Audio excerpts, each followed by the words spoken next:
We're talking the top earners outside of the top 100 in main event ADP, plus a whole lot more coming up on the Rotowire Fantasy Baseball Podcast.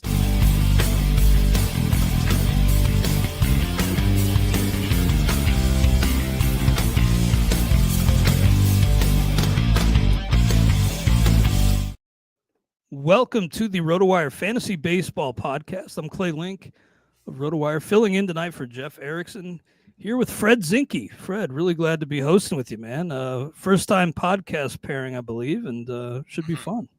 Yeah, for sure. We were just saying before we went on that you often listen to Jeff and I often listen to you and Todd. So, yeah, it'd be great to have someone different to talk to. And not that I don't enjoy talking to Jeff usually on Tuesdays, but yeah, I talked to Todd the last couple of weeks and a chance to talk with you this week, and lots going on around baseball for us to cover. Yeah, absolutely. And you came up with the main topic of discussion today, which will be, $20+ earners who went outside of the top 100 in main event ADP. We'll talk about whether we believe in their early surge or not. And before we do that, though, just some news to start, as you usually do with Jeff. Today, formally introduced as a Giant, Rafael Devers. And he says, Fred, that he is willing to play wherever they need him to. So kind of a change in tune after the trade. Now that the dust has settled a little bit on this deal, what do you make of it? Devers to San Francisco. Okay, well, I don't know. I mean, probably a lot of people listening have read the Athletic article and or the Yahoo article. It seemed like that relationship had just totally soured between him and the Red Sox. I actually don't blame the Red Sox for trading him at all. I understand that it's hard to get talent like Devers. At the same time, he's being well paid for that talent. You can sign other players in free agency, but I can understand the concern of a disgruntled superstar with several years left on his contract, whether we talk about whether he's DH, whether he's eventually they convinced him to play first base or something, but like, this is the foundation of your team. And if you feel like this guy isn't on board in the locker room, I don't know. I think, like I said, like it's hard to get great players, but Kyle Tucker will be out there and other players will be out there, and the Red Sox have money. So they have a lot more of it now. So I think from that, in that regard, to me, as soon as I saw the trade, I was like, yeah, I get it. Like, and you never get as much for these stars as you think. Like fans always complain, get ready guys, because the trade deadline's in about 6 weeks and you're going to see some players traded and you're going to say, that's all they got for them. Like that is a pretty normal thing in baseball. Like when they factor in salaries and how much Devers is being paid and the Red Sox aren't covering any of it. So did you have the same takeaway, Clay? Did you feel like, I don't know, the trade return's underwhelming, but this is kind of the way baseball goes when you're trading high priced players. Yeah, pretty much. It had some initial shock, of course, but then it did kind of make sense. It seemed like it was trending this way for a while, with the whole not willing to play first base thing, and just it felt like there was a rift between Devers and the organization. So it did feel like it was leading this way. I was a little shocked to see it so soon, before the deadline. But the return underwhelming. But like you said, I mean, when you got $200+ million remaining on the deal, it's not a big net positive for the team in terms of, on the field product. So I'm a little surprised still, but the more I think about it, the more it makes sense. It does feel like it makes a lot more sense than some people are giving the Red Sox credit for. It seems like I read a little bit about how, this is kind of the culmination of organizational rot, so to speak, since the Betts trade. That things have just kind of been unraveling, but I do think it actually makes quite a bit of sense to get out from under that deal for a long-term DH. You got this new influx of talent, and how about Roman Anthony homering in the first game of the post-Devers era? I believe too, in the same spot Devers homered, his first career homer. So I know they say that they don't expect to. They think they could actually win more games without Devers. I don't know if that's the case, but I think long term, they're probably in a better spot, the Red Sox.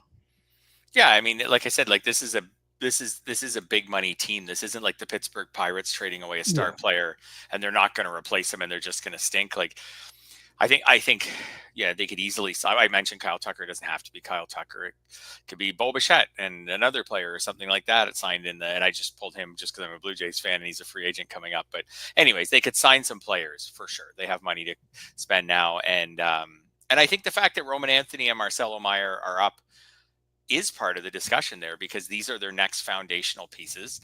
They're 21 and 22 years old, respectively. And if you have a disgruntled superstar as, quote, your leader in the clubhouse, that's maybe not a great way to bring these guys into the majors, right? So I don't know. I'm not in that clubhouse, but maybe they looked around and thought maybe they want Jaron Duran to be a leader. Maybe he's a guy maybe they feel like has a better workmanlike attitude. Maybe they want Garrett Crochet to be a leader on the team. And like if, like you said, organizational rot. If they feel that way, if they feel like Devers is part of that problem, then it makes sense to move him. The return was not overwhelming. At the same time, like, we don't see like top 20 MLB prospects really traded very often. Like, they probably weren't going to get someone like that given the size of his contract. So yeah, got a guy who might be useful for their rotation. They got a guy in Jordan Hicks who they should probably flip at some point. And they got a couple of prospects, and we'll see how the prospects go. Yeah, I think that's well put, and I saw Devers taking some grounders at first, so before the game tonight. So we'll see how long it is before he debuts in the field with San Francisco. But definitely a big shakeup. Some other news: Giancarlo Stanton back, available in a lot of leagues. Shallower formats, of course. But what do you think? Is he a priority add, Stanton, now that he's back with the Yankees? I don't think so. I just think there's not enough there. Like, I know he hit 5th when he returned, and now he's hitting 4th. I just don't see enough category juice with Stanton. Like, he can hit home. He's really a 2-category guy at this point. He's a drag on your batting average. He doesn't steal any bases, and he's so slow that he doesn't score very many runs. So, yeah, he can hit some home runs. Here's an if he's full strength, he can hit some home runs, and he can drive in some runs. But that's kind of it. So I see Stanton going forward as probably more like a streamer. If the Yankees have a favorable schedule, if you look at their week coming up, and maybe they face some weak pitchers, maybe they're in some great parks to hit home runs, maybe it's just a 7-game week for them, if a bunch of lefties with him as a right-handed bat, then maybe you stream him for the week, and if you're looking for power. But I think that's the only way. Like, I don't see him as someone who you should pick up and keep on your roster. Yeah, I think I'm with you. The power is still there. You can still crush the ball, but the health is just so spotty, and we'll see about how long he's able to actually stay on the field with those issues in both elbows. That's it. Come on, what are the odds that Stanton is back on the IL at some point this season, right? Like, probably 75%, something like that he's back on the IL. So he's a rental. Like I said, I didn't even look at picking out. He's also utility only, so he's tough to fit in a lineup. So there's that part too. Like, there's a handful of teams out there that have Marcell Ozuna types who just can't even consider him. He's a streamer. I didn't look at him on any teams for this week. Going forward, if he's playing every day, I guess I'd at least just on a team that could hold the utility, I could at least just look at the Yankees schedule for the upcoming week. Yeah, just a short-term type of play, I would say. Yeah. And based on what you said, I assume this, in your opinion, does not close the window of relevance on Ben Rice. I know they're talking about getting him some time behind the plate, but do you think overall there's enough playing time there for Rice to be relevant? Well, the good thing for Rice, at least, is when he does play, he still looks like he's going to hit high in the lineup. So at least if you're not loving the amount of playing time, at least at least maybe gets that extra at bat in the days that he does play. I've really cooled on Ben Rice because he's really cooled. 421 OPS so far in June, a 739, which is like pretty meh. Like, it's okay in May. 3 home runs in May. Like, I don't know, the clock might be striking 12 a little bit on Ben Rice. I'm not saying that he can't come back and have like a really good stretch, but in leagues where he's not catcher eligible, so he has 5 catcher appearances so far this year. So in leagues where he's not catcher eligible, I think in 12s where he's not catcher eligible, unless you want to hold him and hope for that, maybe you hold him, hope for that eligibility, because that would change things a lot with him. But I'm not enamored with him really as an outfielder, as a first baseman option or a corner infield option anymore. Yeah, you're right that he has really cooled after that hot spring training and hot start to the season. Since the beginning of May, batting an even 200 with a 618 OPS. So not closing the book completely, but maybe mixed league relevance is dwindling there for old Ben Rice. Also, last night we saw Ohtani return to the mound. It was cool to see. He touched 100, right? It was just a short outing, 1 inning, and didn't fan anybody, but a step forward. And the Dodgers, they had such great depth on paper in the rotation coming into the season. It's really been stretched thin. Do you think this is something we're going to see regularly with Ohtani pitching? And I know it'll be a while before he's really stretched out much, but do you think this is something where he's taking the ball maybe once a week for the Dodgers? I do. It'll just be like, I think the key, you just hit it, is how long will it take for him to be stretched out? Like, he threw 28 pitches. It's just such a unique situation. If he wasn't Shohei Ohtani, he'd be just starting a minor league rehab assignment that would probably last for a really long time, right? Would probably last a month. But because he's needed up with the Dodgers, like, that's not really possible. So 28 pitches, like, we're going to go from there. Maybe next time he throws 40, 50, they're going to take their time with him. Before he's ever up to 75, 80 pitches, we could be talking about the All-Star break or something like it. So I don't know. I just don't think I can pick him up right now. I don't know. It's a tough one because if you think about it, let's compare Shohei Ohtani this way. If Shohei Ohtani was healthy and making 5-inning starts or 6-inning starts, where do you think he would be among starting pitchers? Like 30th? 25th? If fully stretched out, I think that makes sense. Okay. Especially for the Dodgers team context. Okay. So let's say that a guy who was 30th, 25th, Tyler Glasnow, for example. So let's say Tyler Glasnow, who maybe he's Tyler Glasnow would probably be a little higher than that. Right? Like, if he was, if we went back to draft season, actually just pulling up my pre-draft rankings to see if I can find a guy who fits this perfectly. But let's see. Well, Tyler Glasnow, I had it 21st. It was maybe a little lower than consensus. Let's say you knew Tyler Glasnow was injured and coming. Yeah, there's a shock. Injured and coming back shortly after the All-Star break. You would stash Tyler Glasnow right now, right? Yeah, I think so. So then I guess you should stash Ohtani. Because a healthy Ohtani, the pitcher, Ohtani the pitcher. Because if you can grab and stash Ohtani the pitcher, you would want to have him because he's in that probably bubble of pitchers around where Glasnow is, right? Like, Ohtani's had some really good seasons. Yeah. I looked at here. I just grabbed another name, kind of in the same vein. Like, if Freddie Peralta gets hurt tomorrow, he's going to be back after the All-Star break. By the time he rests, recovers, does a rehab assignment, he's going to be back right after the All-Star break.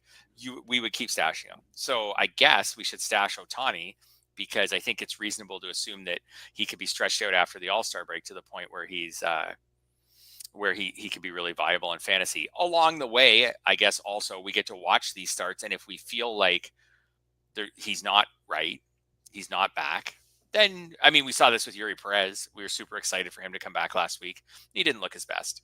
We'll see where it all goes from here. Like, he'll probably improve, but he did not immediately hit the ground running. So we have to be a little bit careful of that with Ohtani, but I think he's probably worth a stash right now in a lot of formats, and then just kind of gauge his I keep calling it rehab work, but rehab work in the majors, and watch him get stressed out and see what the velocity readings are and things like that. But yeah, he could be quite valuable in the second half. Yeah, building up on the job, and we'll see how he goes. Maybe you could compare him to a guy like Andrew Painter, who we don't expect up for another month or so, but could get a couple months out of him on the pitching side. So, it's been so long since Ohtani's pitched in the majors up until last night that I had to even go back and refresh myself with his numbers. I knew Ohtani was good, but I just wondered how good. So career 3.02 ERA, that's pretty darn impressive, and a 108 WHIP, and an 11.3 K per nine. There are not many pitchers that you would not find many pitchers who have made, say, at least 50 starts in their career and can match a 3.02 ERA, a 1.08 WHIP, and an 11.3 K per nine. Yeah, man, he's a special talent, and it goes obviously both ways. But maybe a month or so before you can really lean on him in fantasy, but could be worth the wait. One other news item I wanted to run by you before we move on to the main topic of discussion today. Like Giancarlo Stanton, Michael Toglia is back. Stanton from the IL, Toglia from AAA. Said he's returning to the majors with renewed confidence. What do you think? Is Toglia a pickup for the Rockies? I'm not really there. I know some people. I know Vlad Sedler, who I have a ton of respect for, was in on this on Sunday, which I get. I totally get why. I mean, it's Coors Field. It's the Rockies. We always get sucked in on that. And Toglia did put up some impressive power and speed numbers last year. I don't know. I kind of step back and think the batting average has always been so bad, career 203 batting average. This is so bad. And then the Rockies are so bad. They don't even hit well at home usually this year. Like usually at least you're like, okay, well, I'll use him at home. Well, he's not going to be part of a great lineup even at home. He might do fine, but the lineup probably won't. So he definitely can get counting stats, and over a full season he can be a 20 homer guy. But I don't know. I just don't know if I'm counting on steals from a first baseman first of all, and a career 203 hitter. I'm not that optimistic. What about you? Yeah, no, just too much swing and miss for me. Just so hard to be consistent and produce at the major league level consistently when you have that level of swing and miss. It's like you said, it's the Rockies just even at home not doing much aside from Hunter Goodman. I mean, my God, he is a kind of a unicorn there this season. Yes. Produced, but, a man on an island, really, right? The one guy who's overcoming everything that's happening around him. Yeah, but maybe like Stanton, maybe a streamer. If you see that the Rockies at home for a weekend, maybe you pick him up in a league that allows daily moves. But I think you just nailed it. I think that's it. I think he's like Stanton.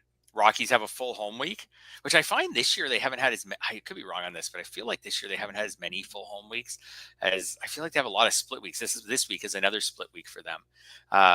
But you can always pick them up in NFBC for the Friday, Sunday. Mm-hmm. A couple neat stats on Toglia. So in his career, he has hit better at home, but he's been way, which makes some sense, way more powerful on the road because Coors Field is not a huge home run park. It's a batting average park, a little more so than a home run park. So in basically the same amount of home and road games, he has 23 road homers and 14 home homers. So thinking I'll start him in Coors and get most of his production. Well, so far in his career, you've just got about 50 points better batting average at home, but not more, but you've got less power. Yeah, it's kind of a funky split there for Toglia, and definitely, I mean, I get that last year was pretty impressive, and there's some power there, but I just think you're going to be left wanting more, and you could probably do better in most leagues than Toglia.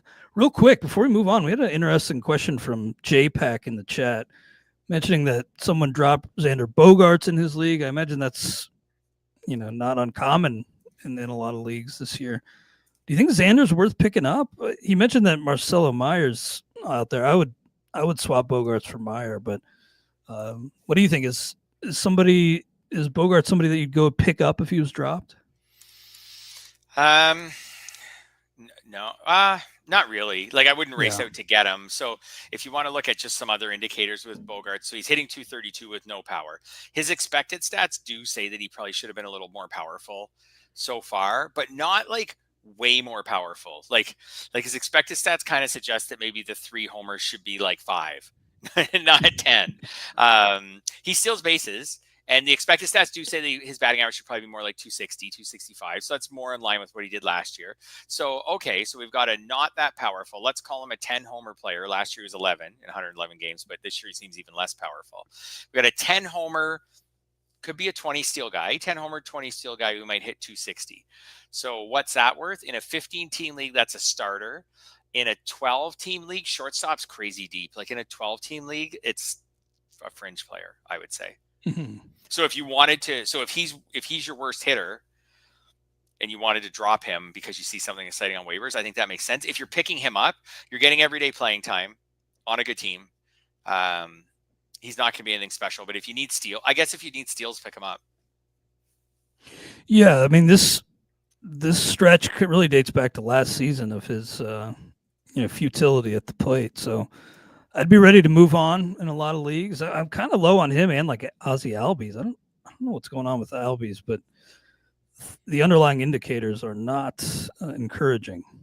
So I'm kind of low on both Bogarts and Albies.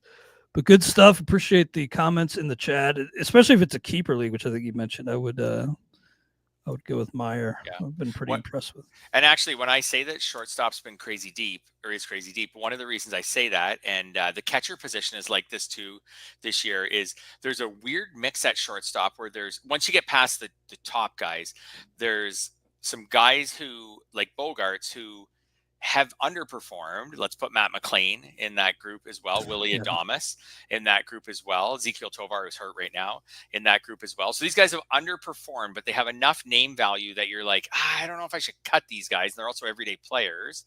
And then there's some other players, whether that's Zach Neto, at a time, Tommy Edman, Willie Castro's had some nice stretches. So there's some players who have overachieved. So you have this, like, after the top guys, the De La Cruzes, the Lindors, Turners, etc., you have this weird mix where you're trying to parse out like do I plunge, because I do rankings at Yahoo, so do I like rest of season rankings, like do I plunge these poor performers way down like to 20th on the shortstop list, or do I keep them up a bit? Because like there's this weird pool in the middle. Nico Horner is another guy who's had a good year, like a pretty good year so far in Roto. So yeah, Xavier Edwards, there's another kind of disappointing guy who was pretty valuable in draft season. So anyways, you have these weird mix where you start comparing, guys like disappointing guys like Adames and McLean with then risers, younger guys like Neto who are risers, and trying to figure out where you want to order them all. So, and Bogarts is in that. He's just, I found him on the back end of that tier now, because also with his age, like it seems like maybe it's more than a slump and more like regression, career long regression. That cliff in Major League Baseball can be so steep, and it just feels like he's kind of hitting that cliff, in my opinion. Well, you did some work looking at our earned auction values tool, and the players who have earned 20 plus so far this season that were going outside the top 100. We'll talk about all those guys, but let's pause briefly for a quick word from our prepaid sponsors.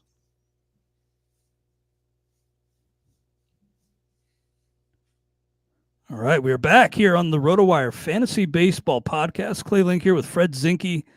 Appreciate all the comments in the chat. We'll, if you got any questions, run them by us. But we will look ahead to what you put together here with players that were going outside the top 100 in draft season, in the main events anyway, who have earned 20 plus so far this season. And the big one really to start is Pete Crow Armstrong.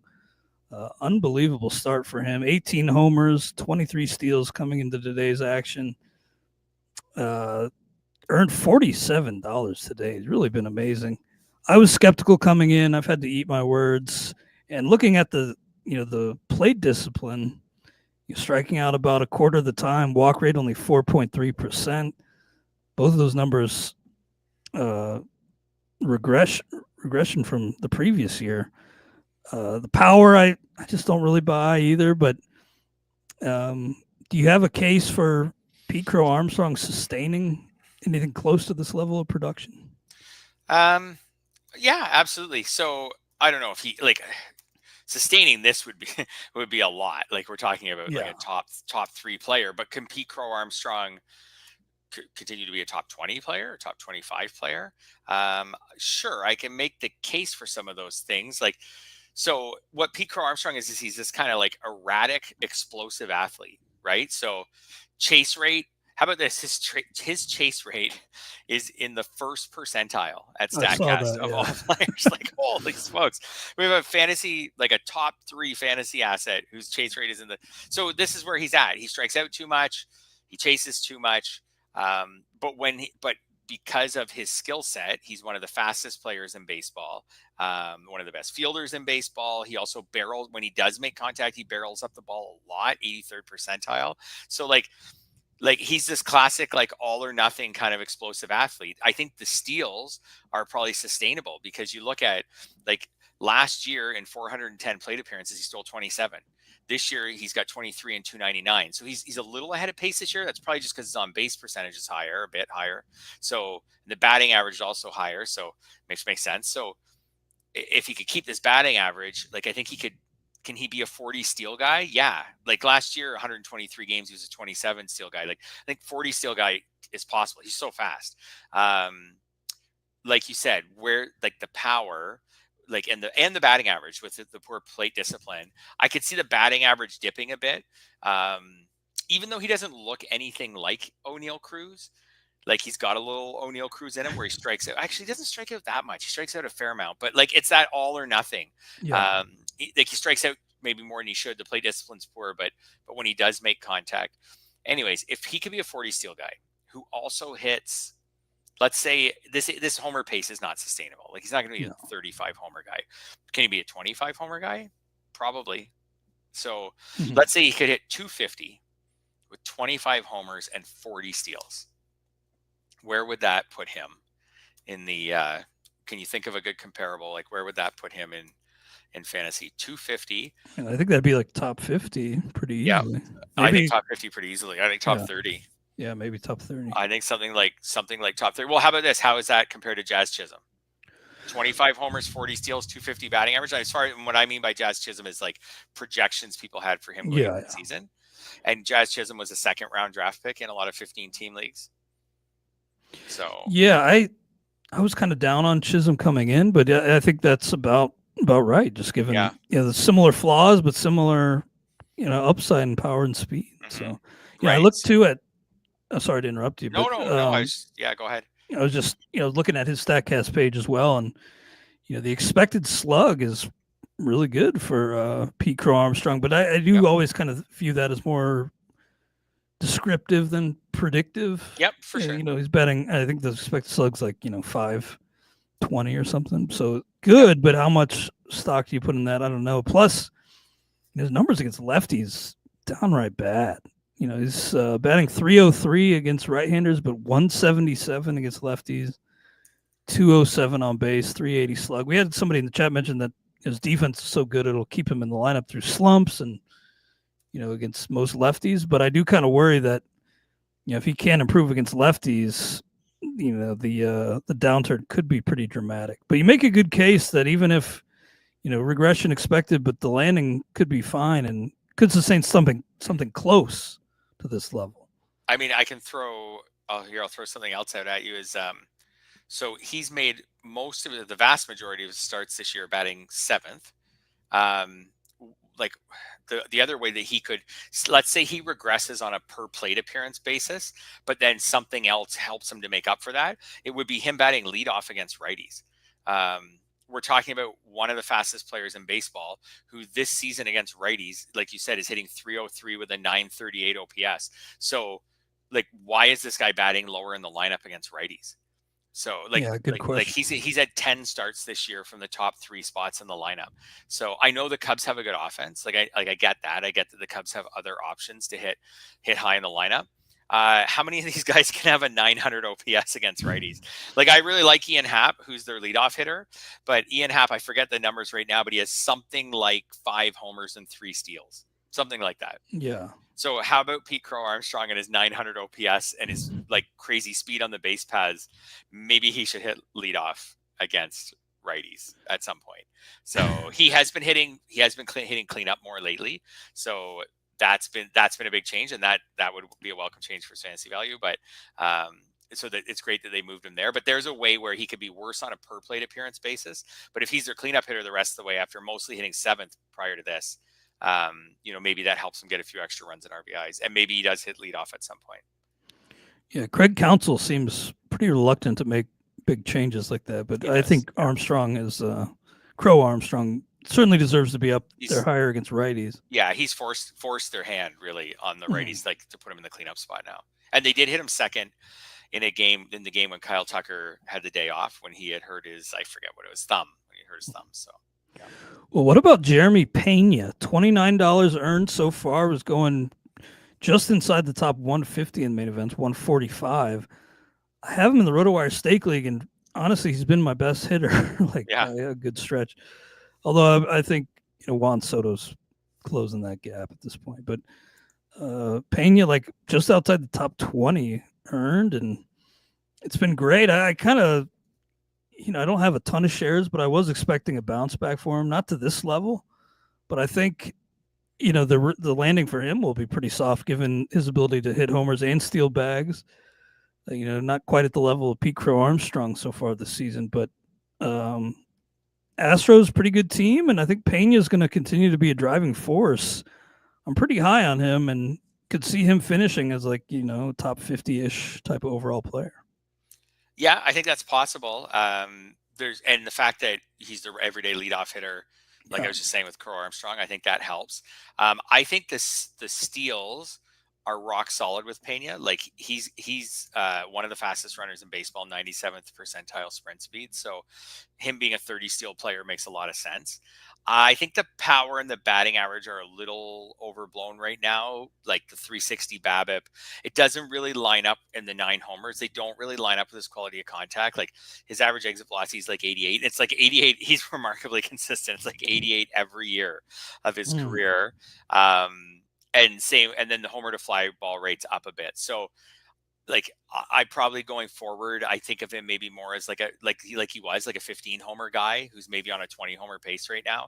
So 15-30, I think is really good. And then even if the batting average comes down, like if he's 15-30, 285, that's a really good player. I don't see him as like a top 50 hitter or player going forward. I think he could finish top 50 this year because he's off to such a great start.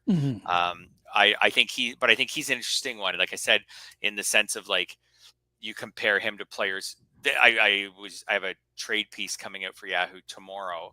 And in that trade piece, I'm talking about guys who have played players who have played well above expectation. And then just like, what do you do with them for here? Like, would you consider trading Jeremy Pena for someone with much more of a track record, but maybe who has done worse so far? I'm trying to think of someone off the top. I had Corey Seager. How about that?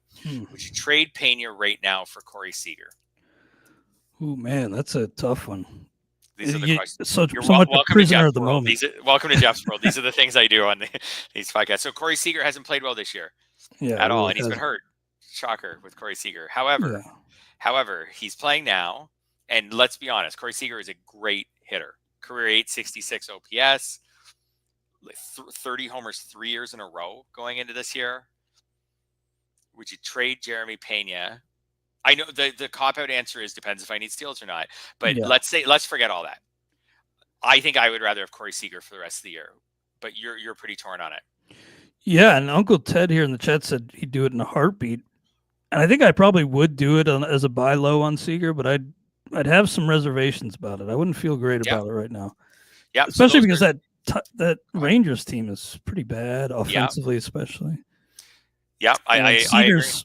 I mean, Seager's kind of an injury waiting to happen too. I mean, he's been banged up throughout the year, and always a risk to end up on the IL. So, yeah, not a snap call. Not a slam dunk.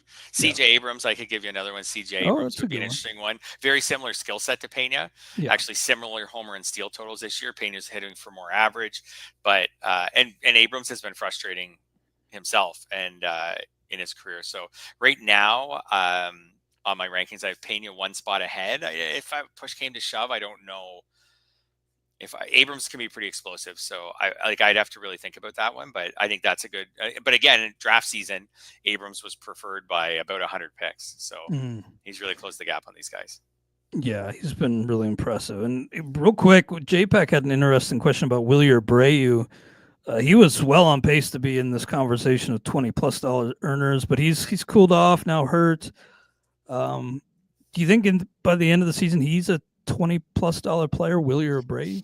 No, I don't think he'll be a 20, but I think he's gonna come back and be valuable. The Devers trade is great for him, because it takes that outfield logjam and just clears it up. So, I think Abreu's just like a nice player to own. You know when to use him. Like he's good against righties, he's terrible against lefties. He doesn't play against many lefties, and he doesn't do well when he does play. Like this year, he has 0 home runs and 2 RBIs against lefties. So in a daily league, I actually think he's a little more valuable because again, like you know when to start him and when to bench him.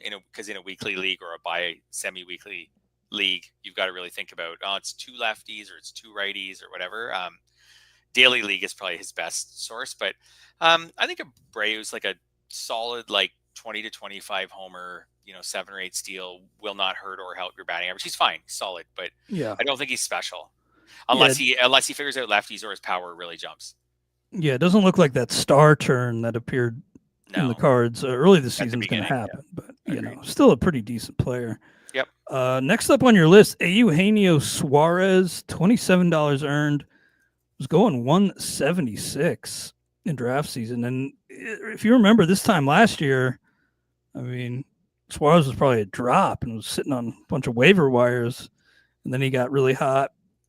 This season he started hot. I just, as a Reds fan, I've seen this many times, and I just feel like he's a sell right now because while the power is there, he's going to hit like 100 for like 2 months. It's just a maddening player in terms of consistency. But he's homered in 2 straight, 3 of his last 4. This time last year, you couldn't get anything for him. You'd just drop him. So I think if you can get anything for Suarez, you probably take it now that you've banked 21 homers. I think it's good to get out ahead of the next slump for Eugenio Suarez. Yeah, he's an interesting guy because the second half, like you mentioned, the second half of last year was so good too. Yeah. So since the All-Star break last year, he's hit, just quick math off the top of my head, I believe he's hit 44 homers since the All-Star break last year. And then has, again, quick math off the top of my head, I was jumping back forth between pages, but was something like 110 RBIs. So that's since the All-Star break. And we haven't got to this year's All-Star break. So, like, he's going to be one of those guys at the All-Star break. Everybody loves. You always see an article at the All-Star break that'll say, like, hey, here are stats from All-Star break to All-Star break, because we never divide seasons that way.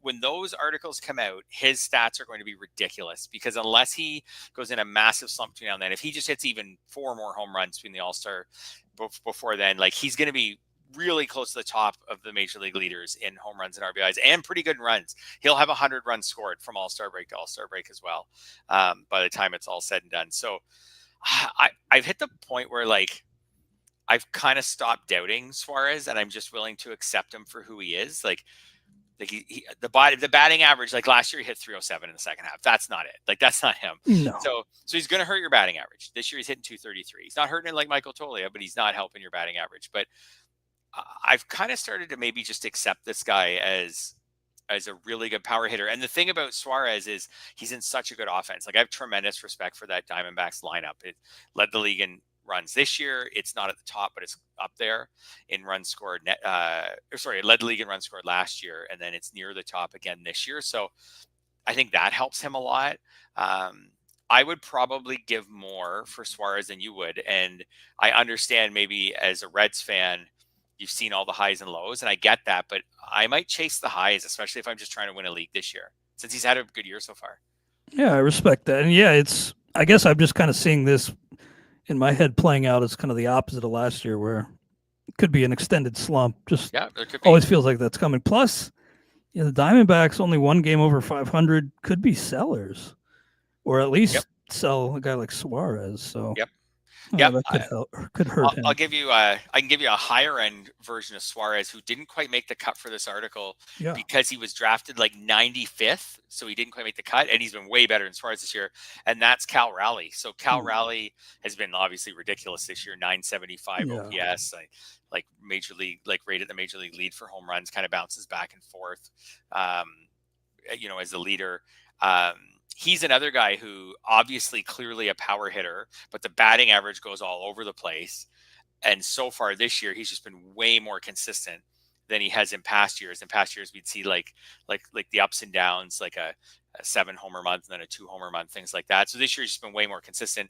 And I've kept waiting for the other shoe to drop with Raleigh. And then I was like, you know what? Maybe for him, this is just that year. Like, this is going to be the career year. I don't think with Suarez it's necessarily the career year. We saw that the 49 homer year with the Reds, but that was the happy fun ball year in 2019. But still, I don't know he's got 21 homers right now. If I said 35 for his final home run total, would you take the over or the under? So 14 more.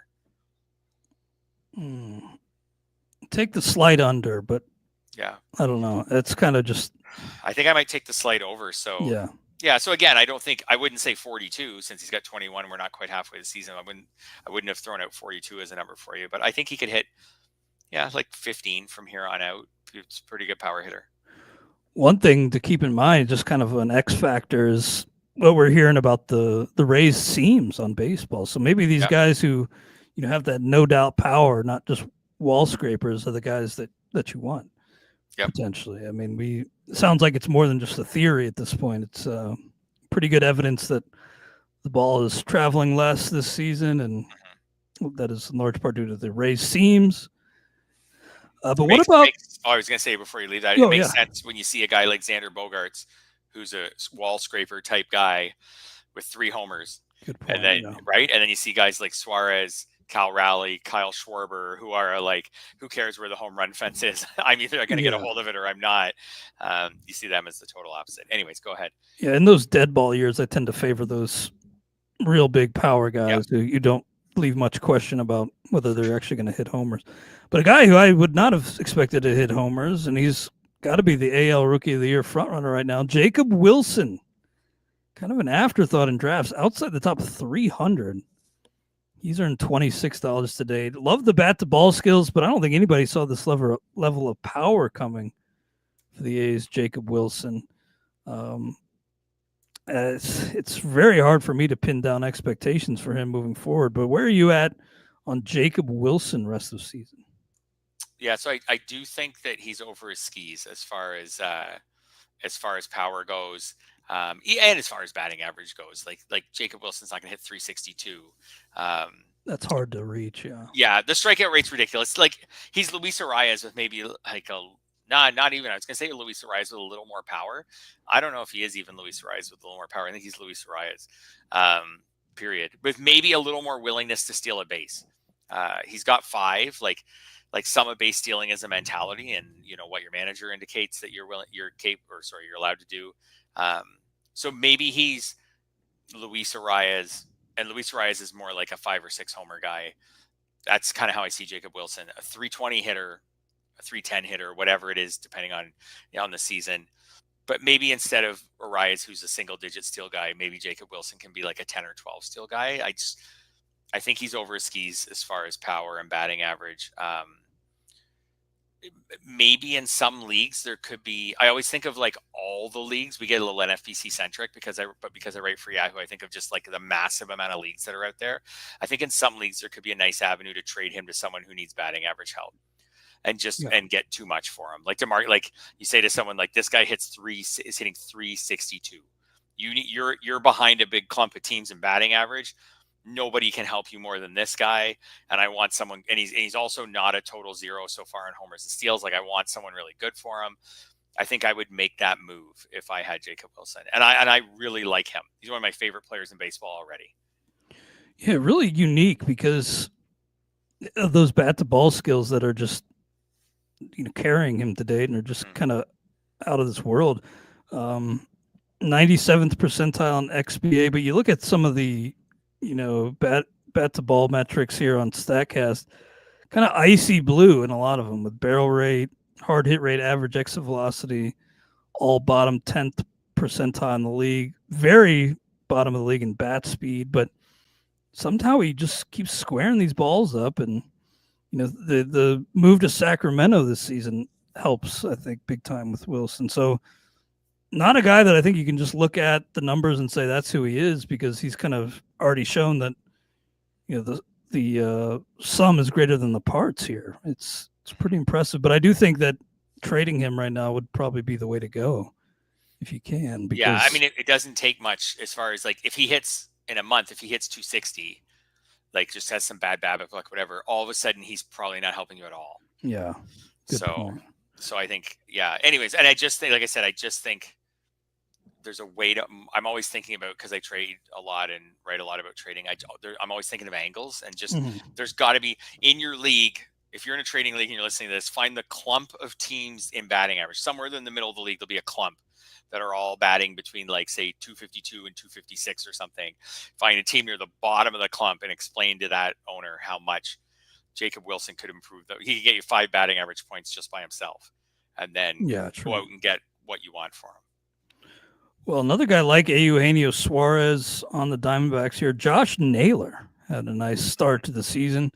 He's earned $25 today, going just outside the top 100. But yeah, he's the guy I believe in a little bit, maybe a little bit more than Suarez. The average is higher than it probably should be, although he hit 308 in 2023. So he's not always like a drain in average like Suarez can be. Only 9 homers though. I would think he could easily push past 25 if he gets hot. But do you think Naylor's a guy who could keep earning at this level? He's had he's had a really weird career in the last few years in the sense of like this year he's like all batting average, no power. Last year he was much more power, 31 homers, but hit 243. And then the year before he was just like he is this year, 17 homers, which is almost his pace this year. Very similar. More steals. He had 10 that year, and this year he has 9, and he hit 308 that year. So he's kind of got, and then the year before that, his power was up a little bit, but he also only hit 256. So the batting average is like fluctuated like 50 points a year. And the home runs have gone up and down.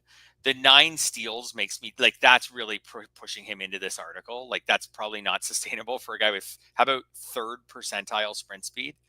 Now, I don't think that everything about stealing bases is pure sprint speed. There are guys who are smart, who pay attention, who know who study their pitchers, who study catchers, and can maximize things. And Josh Naylor is one of those guys.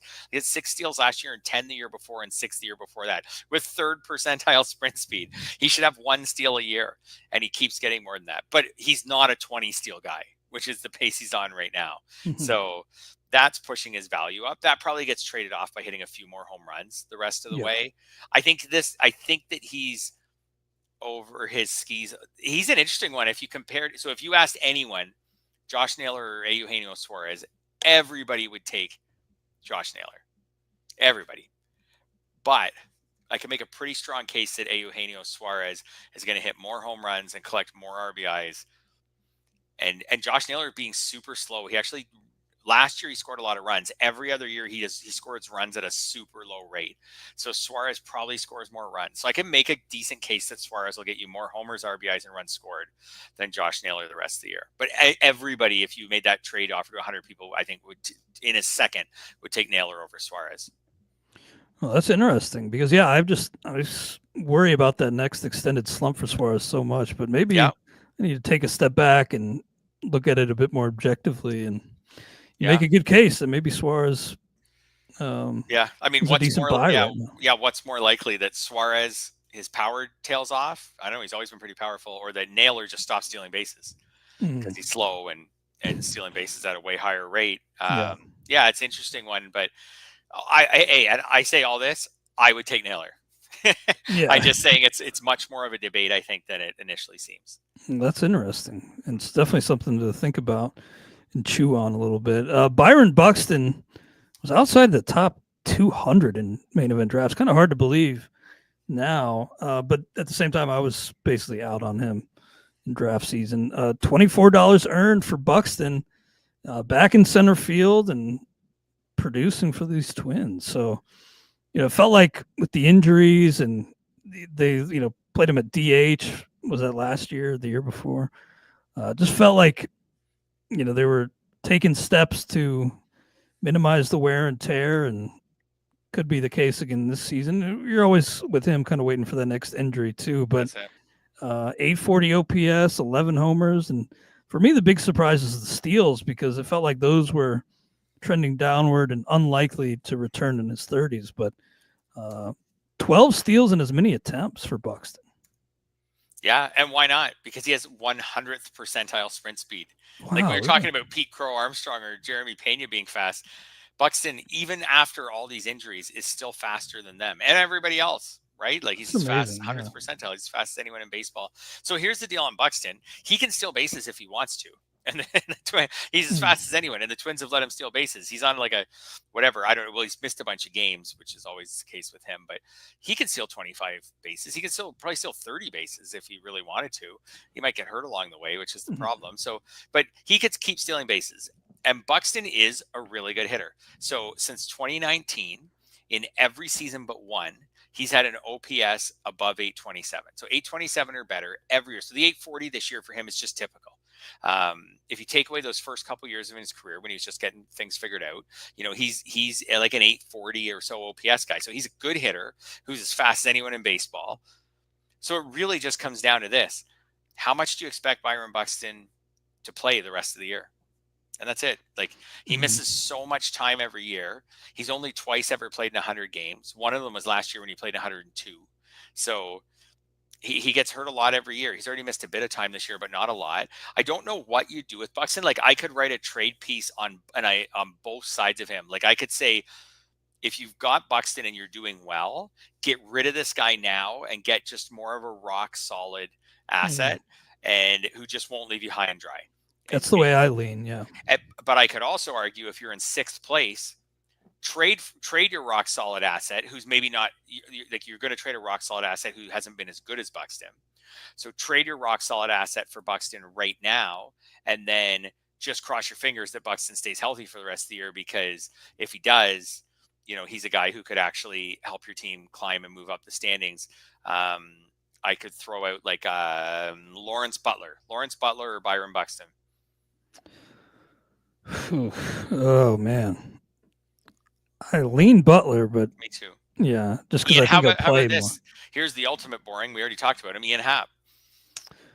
Yeah, he is so boring. He's so boring, but he hits leadoff in like one of the top 2-3 offenses in baseball. He's probably going to score 100 runs this year. I lean Buxton there just because things are going so well. Might as well ride it until the wheels fall off there. But just because I don't know if there's enough upside to warrant the trade for Happ, I think close. I think I'm with you. But anyways, that's kind of where I'm thinking. It's just a different discussion. Stephen Kwan, there's another one I could throw. Like, Stephen Kwan's good, but like, I like Stephen Kwan in fantasy for sure, but he's not like a superstar. He doesn't drive in runs, like, doesn't hit a lot of home runs, but he's just rock solid. Stephen Kwan is rock solid. He's going to be really good for you. Yeah. If I was in first place, I might take Stephen Kwan just for the rest of the year. Just solid, keep me moving in the right direction. If I was in sixth, I would 100% take Buxton. So anyways, there's some interesting dilemmas there, I think, between just as maybe your stance on Buxton is how desperate are you? Yeah, true. For production. Just as we know, the best indicator of future injuries is past injuries. And I think it'd be a good idea to get out from under him now if you can, but it is easier said than done, I would say. And there's still a lot of time left for him to get hurt. Like, where I might be interested in Buxton, but although the price will change maybe at this point, but talk to me in like August.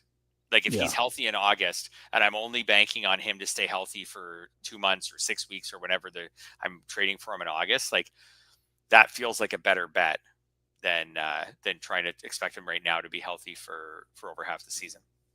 Real quick, I want to get to J-Pac's question. Don't want to leave him hanging any longer. Just kind of a snap call if you got one. Which call up this year do you think will be the most valuable in drafts next year? I'm going to go Roman Anthony just because I kind of see him having like a James Wood-esque second half and really rising his stock to maybe the 4th or 3rd round, potentially that high. Do you see anybody called up this year that you see going ahead of Anthony next draft season? I was thinking about, like, depending on how Anthony goes, like, I still think we're going to see some really good stuff from Nick Kurtz at some point. Oh yeah, he's getting hot for sure. So if he got hot, like, I could see, like, that's one I could see. I haven't written off Jason Dominguez. When you look at the underlying numbers, and he hit leadoff for the Yankees tonight. I'm not saying he's the Yankees leadoff hitter, but like, if you look at the underlying numbers for Dominguez, there is something to like there. Like, there's a good walk rate. His batted ball tendencies are good. Like, he's so young. Like, I also think there's a chance that maybe Dominguez gets hot at some point this summer and then because he's a Yankee, like he's getting a lot of press, and then we start looking ahead to next year and we're like, hey, look at Dominguez, his second half and his age and his team, and like I think he could maybe be a guy too. Yeah, he's kind of got that post hype sleeper status already. Like it's just he was so hyped up as a prospect that maybe there's people are sleeping on his potential for the rest of the season. Yeah, I would also, I'm a big Jack Caglione fan. Maybe he's up there. Maybe Jacob Mizorowski if he gets really hot. There's a lot of potential, obviously, there for sure. But I do feel like with Mizorowski, like I do agree with you, like with Anthony, that one of those hitters, whether it's Anthony, Dominguez, Kurtz, but one of those hitters is just really good in the summer. And then you combine their age and their prospect status and that they were really good all summer. And then they get drafted in like, well, where did James Wood go? Say like the 4th round, 3rd round, something like that next year. I could definitely see that. Then we also had a question about Ben Rice, who we discussed a little bit earlier. Probably a cut, in my opinion. Yeah, that's kind of tough given how hot he was earlier, but I don't see him getting enough playing time behind the plate to get eligibility anytime soon, and probably not enough overall playing time to really warrant a hold for me. All right, well, what about Carlos Rodon? Next up on your list here, outside the top 100, 130 in main event drafts. He's earned 23 to date, and the lefty has kind of been up and down throughout his career. Had that one just brilliant year with the Giants not too long ago. What year was that? 2022. And then he had the brutal first year with the Yankees, some injuries, only 15 starts last year. Or I'm sorry, he made 32 starts last year, but a 3.96 ERA. 15 starts so far this year, 3.01 ERA. I see a little regression coming here. The whip seems a little artificially low. But with the team context, Yankee Stadium, it's kind of a favorable park for runs, right? But it's at least I believe that's the case. Home runs, no more home runs. Okay, home runs, but not necessarily runs. Yeah. Okay, sure. Gotcha. Yeah, Todd usually corrects me on that. So thank you for that point. Fill in for Todd on that. Yeah, that's how I've been listening to you guys a lot. I've got those stats down from Todd. Appreciate that. And I kind of expect some give back here, and he's another guy that you wonder about his arm health. But I overall believing in what Rodon has shown this season.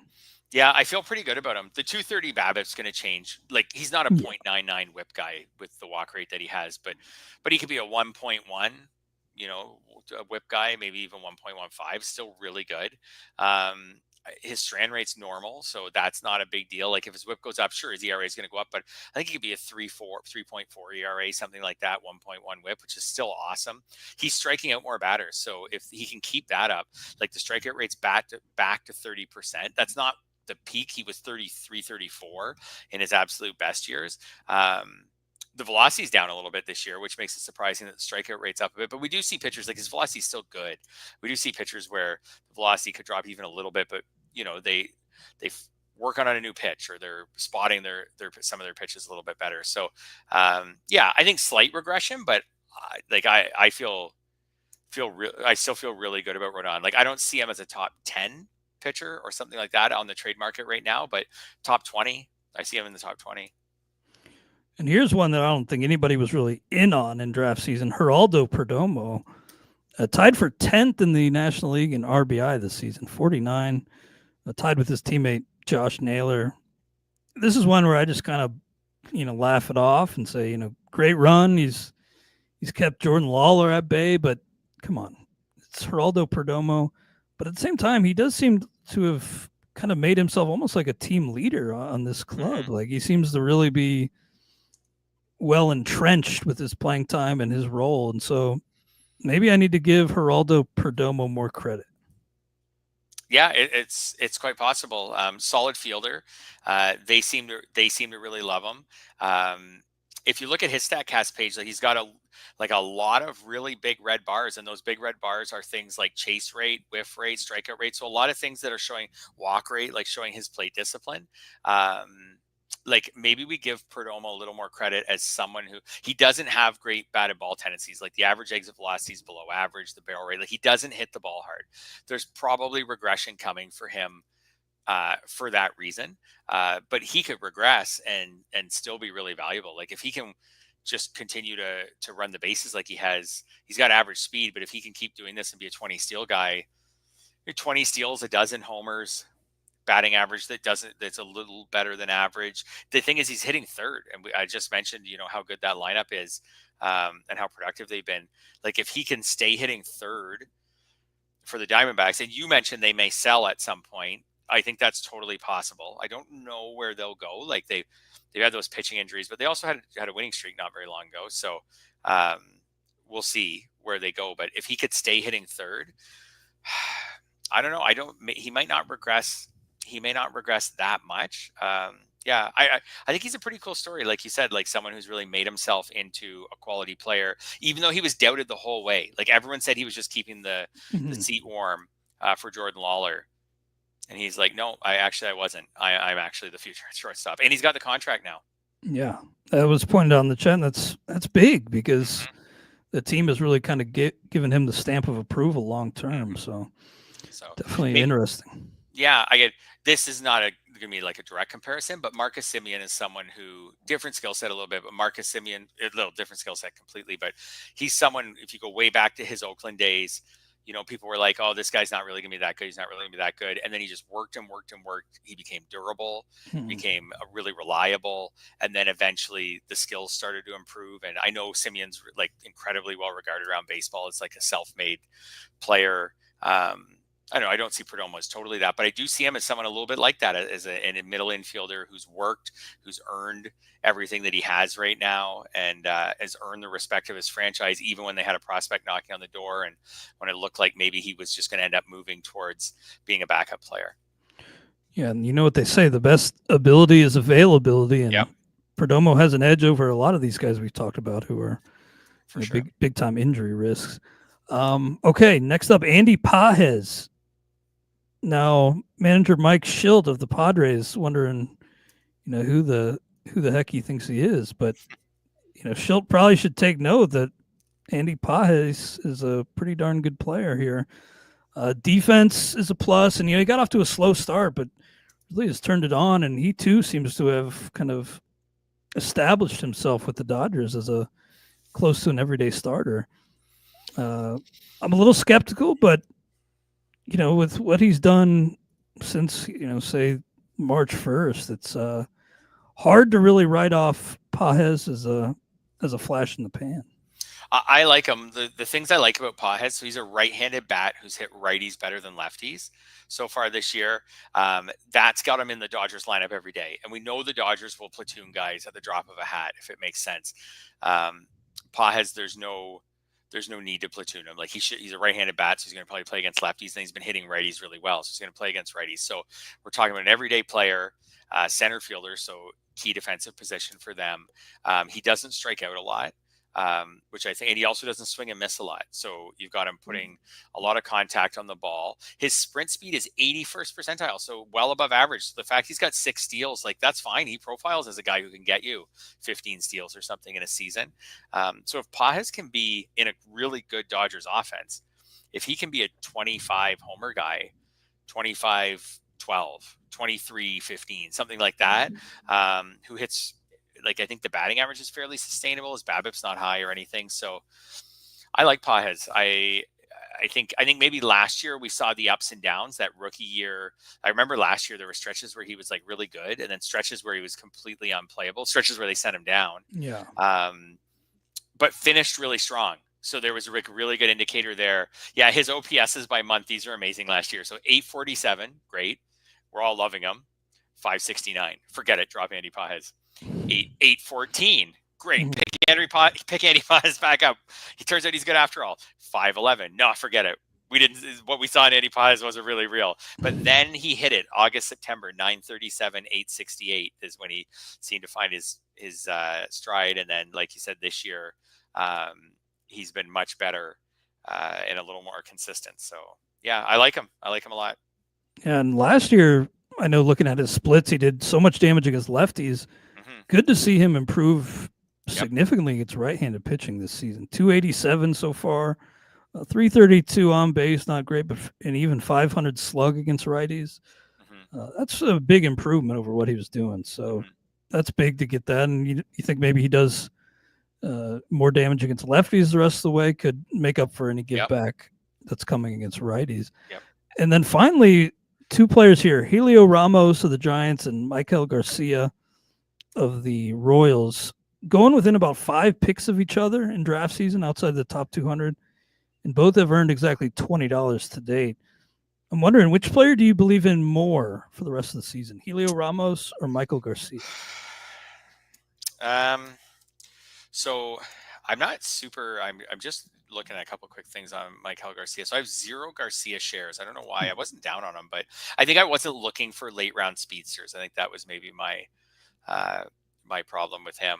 I would say that I'm probably a little more interested in Ramos. Like, I think maybe that skill set's like a little more sustainable. Just with Garcia, I don't know. I wonder if he's if we could quickly get back to being like a not helpful batting average and not much power. So maybe a little more interested in Ramos, although I could certainly, if you need steals, I could certainly make a case with Garcia that he could actually have stolen bases more. He's at 15. Last year he had 37. So, and with him hitting for a way higher average and getting on base way more, he should be ahead of his pace. So I could certainly make that case. I guess my answer is Ramos.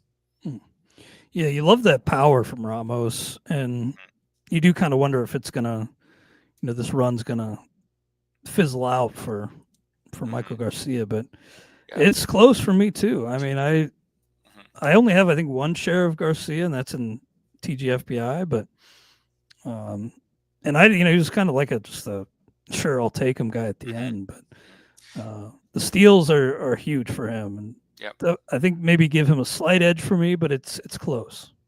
To tie this podcast all the way back from the beginning, Ramos also gets the benefit now of being in a lineup that just added Rafael Devers. So he's hitting tonight. Devers hitting 3rd. Ramos is hitting 4th. Not that Devers is like a super fast base runner to score runs or something ahead of on some Ramos singles or doubles or something, but it can't hurt. Like it can't hurt to add Rafael Devers to a lineup that that I think could use a centerpiece. So I think that's another case for him. The Royals have also, when we're talking about Garcia, like the Royals have been really unproductive this year. I think they went into this week 29th in runs scored, just ahead of the Pirates. Wow. And also their weird lineup. Also, I believe they had the lowest strikeout total of any team in baseball. So they're not striking out. They're just not doing much when they put the ball in play. But just in general, I don't care about strikeout rate. I care about that with my pitchers when they get to face the Royals or the Giants or other teams. But for my hitters, I just want my hitters on teams that score. And right now, Garcia is not on one of those. And Ramos is on a team that's had a decent offense actually this year, especially when you look at who's in it, and just added a really good power hitter. Yeah, the one thing that does scare me with Michael Garcia is the fact that he's been caught 7 times stealing. Mm-hmm. And the Royals as a team have been caught more than anybody. So I do kind of wonder if maybe they dial back the running game a little bit. I mean, with Garcia specifically, if you can't improve his efficiency. Yeah, and Garcia's 57th percentile for sprint speed. So there maybe is a case there that he shouldn't be a 37 steal guy like he was last year. All right, you've convinced me. I'm going to swap my answer to Ramos there as well. Well, great stuff, Fred. Always appreciate your insight. Really knowledgeable, and you're one of the best traders in the industry. So thank you for all the insight. Anything else on your mind tonight? No, I don't think so. I'm going to go back, and it's about 9:15 right now on the East Coast. So I'm going to watch my Blue Jays, see if they can come back and beat the Diamondbacks here tonight. I'm actually really excited the Diamondbacks are in town. It's a different matchup for the Blue Jays, so I'll enjoy that series. Kind of a fun matchup. Yeah. My Reds are facing the Twins, who have won 13 in a row at one point, but have since gone cold. So I find the Twins to be one of the most boring. Sorry, Twins fans, but they're okay. The Twins are fine. They're not a bad team. They're above 500. I like some components of their pitching staff, but man, I guess Buxton's been really good. But with Royce Lewis just flaming out this year, just you look through that lineup and you're just they're fine. They're these guys: Trevor Larnach, Matt Wallner, Carlos Correa, okay, Cody Clemens, they're okay. They're just, and then that rotation now with the Lopez injury. You're Zebby Matthews. I love Joe Ryan, but then you look Festa, he's had his good start, but he mostly hasn't come through. Bailey Ober's really blah this year. Woods Richardson's back, gross, not good. Anyways, Chris Paddock's pitched over his head. I don't. I just look at this Twins team and I'm like, I don't know where this is all going. But I applaud them for trying to make a run at it. But they really needed Royce Lewis to be a star, and he hasn't been. No, far from it. Yeah, it's kind of amazing looking at that roster that they did win 13 in a row at one point this year. Kind of, baseball is a very strange game sometimes. For sure. Well, thank you, Fred, and thanks everybody for stopping by the chat. Good lively discussion tonight, and hope you'll join us next time on the Rotowire Fantasy Baseball Podcast.